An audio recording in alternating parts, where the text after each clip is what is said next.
Olá, meus amigos, tudo bem com vocês? Sejam vocês todos muito bem-vindos ao nosso canal Crescer na Fé, o canal que estuda o Catecismo da Igreja Católica, o canal que estuda a Palavra de Deus. São os dois cursos nossos que estão disponíveis aqui neste canal.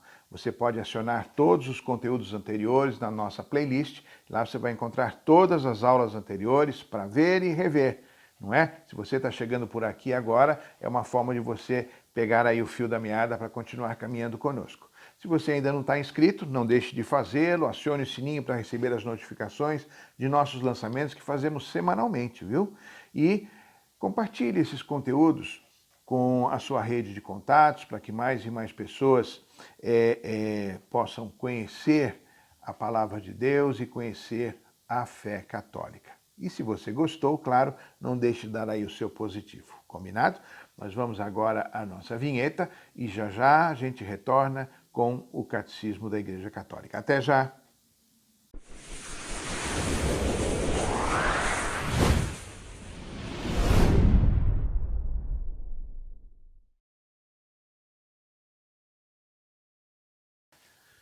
Muito bem, meus amigos, estamos de volta e nós vamos então agora fazer a nossa oração inicial, pedindo ao Senhor que venha com a sua luz, com o seu Espírito Santo para nos inundar, para tocar nos nossos corações. Recline sua cabeça, faça a sua oração, coloque-se na presença do Senhor, que seguramente está no meio de nós e está em nós. Estamos reunidos em nome do Pai, do Filho e do Espírito Santo. Amém. Vinde, Espírito Santo, enchei os corações dos vossos fiéis e acendei neles o fogo do vosso amor. Enviai o vosso Espírito e tudo será criado e renovareis a face da terra. Oremos, Deus que instruístes os corações dos vossos fiéis com a luz do Espírito Santo. Fazei que apreciemos retamente todas as coisas segundo o mesmo Espírito e gozemos sempre da sua consolação. Por Cristo Senhor nosso. Amém. Graças vos damos, Deus Todo-Poderoso, por todos os benefícios que nos tem concedido, a vós que viveis e reinais pelos séculos dos séculos. Amém. Santa Maria, Mãe de Deus, rogai por nós. Em nome do Pai, do Filho e do Espírito Santo. Amém. Muito bem, meus caros. Então, hoje, continuando o estudo, a partir do parágrafo número 253. Nas aulas anteriores, a gente já vinha tratando a respeito da Santíssima Trindade, deste maravilhoso e infinito mistério de amor que nos cria, nos salva, nos ilumina, nos enche de graça. Olha, a Santíssima Trindade é a fonte e é o ápice e é o ponto de chegada de todas as coisas. Viemos dela e voltaremos para ela. Como falava Santo Agostinho, viemos de ti, Senhor, e voltaremos para ti. Ficamos ansiosos enquanto isso não acontecer. É assim que acontece, porque a gente tem saudade de Deus. Nós temos nos nossos corações uma marca de Deus que nos chama, que nos atrai para Ele. Não é? Então, a partir deste parágrafo número 253, a gente vai continuar hoje falando um pouco da história de como este dogma da Santíssima Trindade foi se formando no início da Igreja primitiva. Tá bom? Então, a gente conversava sobre três características importantes que a Santíssima Trindade tem. Falamos de substância, falamos de pessoa e falamos de relação. Três aspectos da Santíssima Trindade importantíssimos. Através deles a gente consegue compreender a consubstanciação, ou seja, três pessoas que têm a mesma natureza, que têm a mesma essência divina. A pessoa, como nós vimos também na aula passada, embora estejam unidos, estejam juntos e sejam um só Deus, são três pessoas distintas, cada uma com as suas características, com a sua missão. O Pai, Criador, o Filho, Redentor, o Espírito Santificador. Um é gerado e o outro procede do Pai e do Filho. Portanto, hoje a gente caminha um pouco mais falando da história da formação desse dogma, algumas coisas bastante interessantes. E neste parágrafo número 253, a gente vê que essa ideia começa a ser reforçada, repassada, até para que isso fique bem sedimentado no nosso coração e na nossa mente. São 3 pessoas, mas um só Deus. É um baita mistério, não é verdade? Às vezes dá nó na nossa cabeça quando a gente tenta compreender como é que isso acontece. Essa é a nossa fé cristã. É nisso que nós acreditamos e é nessa fé que todo edifício espiritual de nossa vida, na igreja e na comunhão com Deus, que esse edifício é construído, que esse edifício acontece. É importante ou interessante a gente observar que não se trata, quando a gente fala de 3 pessoas, de um só Deus, como se fosse uma colcha de retalhos que a gente vai juntando um pedaço, outro pedaço e forma um todo. Não. A Santíssima Trindade não é uma colcha de retalhos que 3 pessoas emparelhadas, unidas de mãos dadas, para formar uma única divindade. Não, é mais, muito mais do que isso, como a gente vê. Este parágrafo número 253 vem reforçar a ideia de que as 3 pessoas são consubstanciais uma à outra, ou seja, as 3 possuem a mesma substância, possuem a mesma natureza, possuem a mesma essência. E outro aspecto interessante que a gente pode observar e que a gente pode tentar entender melhor, nós dissemos que são 3 pessoas e um só Deus, não é verdade? Mas o inverso também é importante a gente compreender. A divindade não é repartida por 3, como se a gente tivesse um Deus e a gente fatiasse esse Deus em 3 pessoas, um terço, outro terço e outro terço. Não, cada uma das pessoas é 100% Deus. Olha, que coisa fantástica! Quando estou falando com o Pai e adorando o Pai, eu estou adorando 100% da divindade. Quando estou adorando o Filho, me relacionando com o Filho, eu estou fazendo isso com 100% da divindade da Trindade. Quando eu me relaciono com o Espírito Santo, eu faço isso com 100% da divindade do Espírito Santo. Portanto, não é uma fatia, percebem? Como foi com Jesus. Quando Jesus se encarnou no seio de Maria, ele assumiu a humanidade nossa. Então, nós sabemos que quando isso aconteceu, Jesus se tornou 100% homem e também 100% Deus. Este é um outro mistério, o mistério da encarnação. Semelhante ao que acontece lá na Trindade. Cada uma das pessoas são 100% Deus. Muito bem. Na aula passada, quando a gente explicou a Trindade, falamos também sobre pessoa, não é? Que pessoa é a distinção que existe entre uma divindade e outra, uma pessoa e outra da Santíssima Trindade. São as características pessoais de cada uma. Falamos que o Pai é Pai porque tem um Filho, o Filho é Filho porque tem um Pai, e falamos do Espírito Santo que procede do amor do Pai e do Filho. Então, embora sejam distintas, estas pessoas são unas. O Pai é aquilo que o Filho é.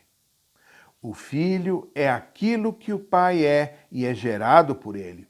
E o Espírito Santo também é aquilo que o Pai e o Filho são e procede do amor de ambos. Que coisa maravilhosa! No parágrafo 254, eu convido você a ler comigo para a gente refletir isso aqui juntos. Vamos ler? Acompanhe comigo.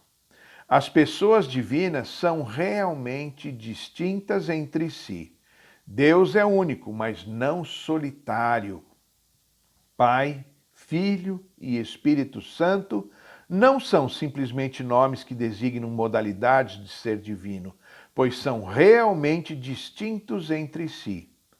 Aquele que é o Pai não é o Filho, e aquele que é o Filho não é o Pai, nem o Espírito Santo é aquele que é o Pai ou o Filho. São distintos entre si por suas relações de origem. É o Pai que gera, o Filho que é gerado, o Espírito Santo que procede. Aqui eu quero destacar, meus irmãos, essa questão do ser gerado e de proceder. Gerado é o filho, gerado não é criado. Falamos desta forma porque ambos, tanto o Pai quanto o Filho, e claro, também o Espírito Santo, são infinitos, são eternos. Então, não existe em momento algum um tempo em que só estava o Pai e depois criou Jesus e ele passou a existir. Não. O Pai e o Filho e o Espírito Santo sempre existiram. É uma coisa difícil de compreender porque nós, humanos, estamos limitados pelo tempo e as nossas referências sempre são em relação ao tempo. Mas tudo isso se perde, se dilui quando tratamos de eternidade. Na eternidade, Deus sempre existiu, o Filho sempre existiu e o Espírito Santo também sempre existiu. Tá joia? Então, diante dessa frase, né, ou dessa definição, que é, digamos assim, bastante, digamos, uma teoria bastante complicada, o que é que isso, no fundo, agrega na nossa fé? Às vezes a gente fica tentando entender Deus e não consegue. Claro, não vamos conseguir nunca. Mas o mínimo de compreensão que a gente possa ter vai agregar muito na nossa vida cristã. Agora, com relação ao dogma da Santíssima Trindade, apesar de ser tão difícil de compreender, de ser uma teoria às vezes um tanto densa, nós podemos nos enriquecer com ela de muitas formas. A primeira coisa é que, assim como a Trindade é comunidade, nós também fomos criados para sermos comunidade. Comunidade na família, comunidade marido e mulher, comunidade na igreja, comunidade nas nossas relações. Nós temos sempre como referência o ser eu com outra pessoa ou com outras pessoas. E sentimos necessidade desta comunhão. O ser humano, por isso, não foi feito para viver só. É a nossa parte do ser imagem e semelhança de Deus que ele colocou em nós na criação. Outro aspecto que nos motiva e nos traz ensinamentos na nossa caminhada é que Deus nos fez também relacionais, assim como a Trindade se relaciona infinitamente, umas com as outras, uma pessoa com as outras.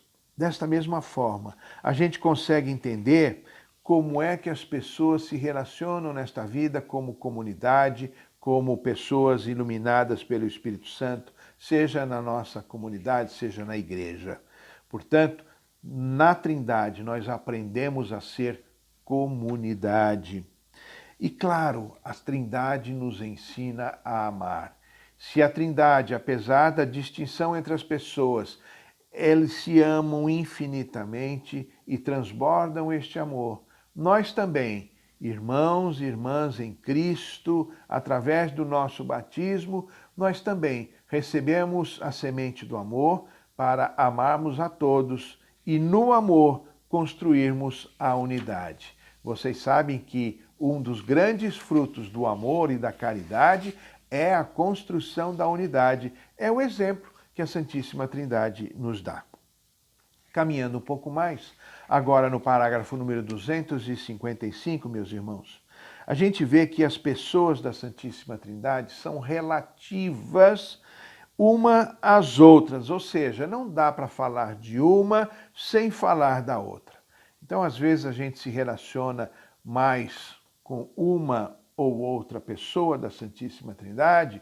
Olha, eu me dirijo ao Pai Eterno, eu aprendi a conhecer o Pai Eterno, então converso com Ele, ou com Jesus Cristo, não é? Nosso Salvador, aquele que esteve junto conosco, então a gente conversa com Jesus, enfim, ou com o Espírito Santo, mas, na verdade, com qualquer uma das pessoas com quem a gente conversar, estaremos conversando com todas, viu?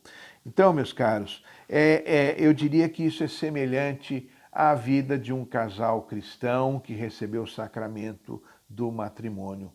Onde está um, está o outro. Onde está o marido, está a esposa. E já não é mais só o marido, agora é marido e esposa. Agora não é mais só a esposa, agora é a esposa e seu marido. São agora uma só carne, um grande mistério de amor, de unidade, construída pela força da graça. Então, é mais ou menos assim que acontece na Santíssima Trindade, e nós vivemos esta realidade já de maneira bem pequenininha aqui, e claro, um dia vamos viver isso lá na eternidade. Jesus falou: aquele que me viu, viu também o Pai, porque não dá para separar um do outro, não é isso?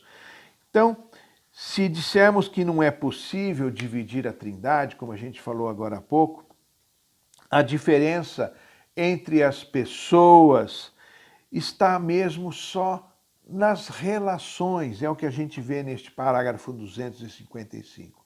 É na relação entre as pessoas que a gente começa a perceber as diferenças entre uma e outra. É como a gente fala na linguagem popular, tudo junto e tudo misturado. Não é assim? Mas, ao mesmo tempo, cada um é cada um. Não é? É assim. Cada uma das pessoas é própria, mas ao mesmo tempo estão todas unidas. Por causa dessa unidade, meus irmãos, o Pai está inteiro no Filho, todo inteiro no Espírito Santo. O Filho também está inteiro no Pai e está inteiro no Espírito Santo. O Espírito Santo, da mesma forma, está inteiro no Pai, está inteiro no Filho. É aquilo que a gente comentou na aula passada, que a teologia chama de pericórese ou pericorese, como preferirem.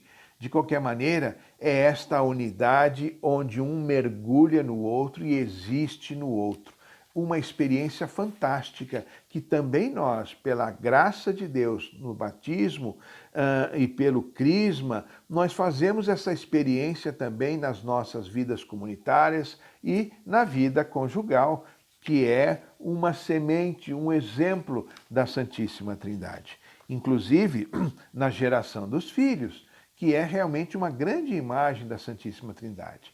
Pai e mãe que se amam, marido e mulher, abençoados e consagrados um ao outro pelo sacramento do matrimônio, no amor, geram o Filho, que é amado e é a expressão do amor de ambos. Caminhando um pouquinho mais para o parágrafo número 256, a gente vai ver aqui, meus irmãos, uma história muito interessante, que fala um pouco da origem da igreja do tempo do século IV, lá pelos idos dos anos 350, 380 e poucos, quando Gregório de Nazianzeno, São Gregório de Nazianzeno, foi um grande teólogo, um padre capadócio, como ele era chamado. Por quê? Porque ele era da região da Capadócia, que hoje é a região da Turquia. Ele e outros santos desta época foram fundamentais e importantíssimos para o estudo das pessoas da Santíssima Trindade e para a definição do dogma da Santíssima Trindade, que, como a gente já falou em aulas anteriores, teve início lá no Concílio de Nicéia, no ano de 325, e se completou no Concílio de Constantinopla, no ano de 381. E vejam aí, então, acompanhem comigo o que é que São Gregório de Nazianzeno falou quando ele trazia os ensinamentos para os catecúmenos. O que são os catecúmenos? Catecúmenos são aqueles que não eram batizados, que não tinham ainda a fé, que estavam sendo formados para receberem os sacramentos de iniciação. Quais são os sacramentos de iniciação? O batismo, o crisma e a Eucaristia. Então, estes catecúmenos recebiam uma formação e São Gregório de Nazianzeno trazia esta formação para eles. E ele falava com uma propriedade e falava com uma profundidade sobre a Santíssima Trindade que até então era uma ideia novíssima, não se tinha consciência desse mistério que ele ajudou a compreender e a formar e que foi consolidado no Concílio de Constantinopla. Então, este ensinamento de São Gregório foi muito importante, porque a partir dali não só foram afastadas as heresias que negavam a divindade de Jesus e que da mesma forma negavam a divindade do Espírito Santo, através da teologia levantada por São Gregório de Nazianzeno e depois também por por Santo Agostinho, essas ideias, esses conceitos se consolidaram na doutrina católica. Então vejam vocês o que São Gregório falava aos seus catecúmenos. Antes de todas as coisas, conservai-me este bom depósito pelo qual vivo e combato. Qual é este bom depósito, meus irmãos? Ele está aqui falando da Santíssima Trindade. Este bem, este tesouro, este dom, essa coisa importante que ele conheceu e que ele tem no seu coração e pelo qual agora ele vive e ele luta, ele combate.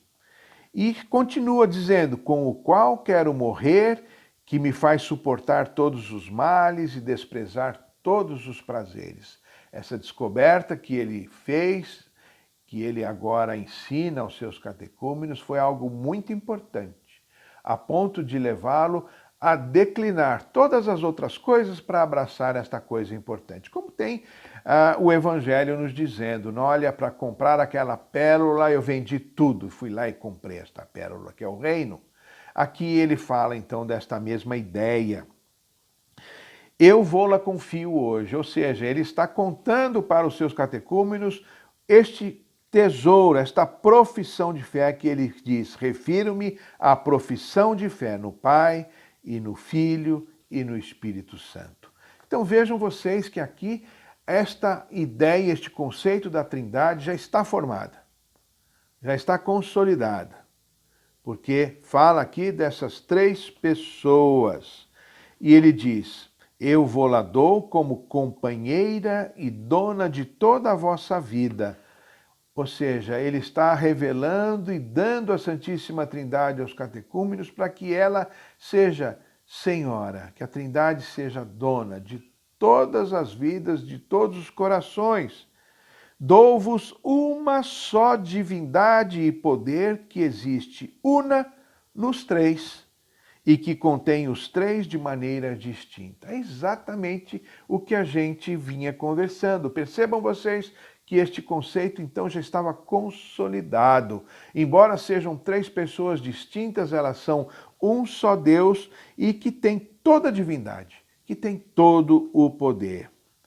E ele continua, divindade sem diferença de substância ou de natureza, é o consubstancial que nós falamos, não é? Sem grau superior que eleve ou grau inferior que rebaixe, ou seja, as três pessoas têm a mesma importância, a mesma dignidade e o mesmo valor. Não existe uma pessoa que é mais importante que a outra, apesar de termos um Pai, um Filho e um Espírito Santo. A infinita connaturalidade é de três infinitos. Não é um terço de infinito, mais um terço de infinito e outro um terço de infinito. Os três são infinitos e totais e plenos. Três considerados juntos, ele completa. Ou antes, desculpem, cada um considerado em si mesmo é Deus todo inteiro. É o que nós falávamos há pouco. Deus, os três considerados juntos, inteiros. Nem comecei a pensar na unidade e a Trindade me banha em seu esplendor. Olha que coisa linda! São Gregório fala, nem comecei a pensar na Trindade e a unidade toma conta de mim. Ele foi, de fato, além de um grande teólogo, era também um poeta, e a gente percebe nesses seus escritos, aqui narrados no Catecismo da Igreja Católica, nesse parágrafo 256, que ele trata deste assunto com uma poesia e com uma beleza toda especial.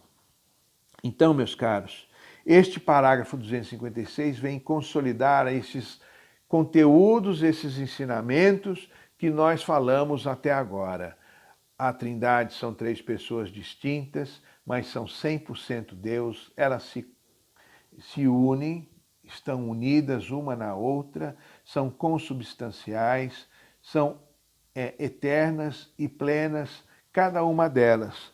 Então, nós vemos que nesta preparação dos catecúmenos, como a gente falou, acho que há 2 aulas atrás, para que eles iam receber o sacramento do batismo, foi uma das primeiras abordagens sobre a Santíssima Trindade, foi exatamente na preparação para o batismo, porque foi a ordem de Jesus: batizai a todos em nome do Pai, do Filho e do Espírito Santo. Portanto, já nascia ali uma ideia de trindade e dessas três pessoas em cima das quais todo edifício espiritual é construído. Então, meus caros, esta ideia que a gente traz hoje, aprofundada um pouquinho mais, vem para nós num momento muito bom para a gente mergulhar mais em Deus, para a gente compreender que Deus quer ser tudo em nós, desde a nossa abertura ao Senhor, para que Ele nos inunde, nos cure, nos liberte, nos faça felizes e se dê a conhecer a nós. A coisa mais gostosa que tem é quando a gente entende Deus e conhece a Deus. Eu convido você a ler estes parágrafos do 253 ao 256 para consolidar esses conteúdos que a gente viu hoje, para que a gente consiga depois caminhar um pouquinho mais e você fazer um bom proveito dessas aulas. Tá bom? Eu espero que você tenha gostado, que a Santíssima Trindade toque no seu coração e se revele a você. E que você tenha a alegria de buscar ao Deus uno e trino. Tá bom? Espero reencontrá-los no nosso próximo vídeo, se Deus assim o permitir. Estivemos reunidos em nome do Pai, do Filho e do Espírito Santo. Amém.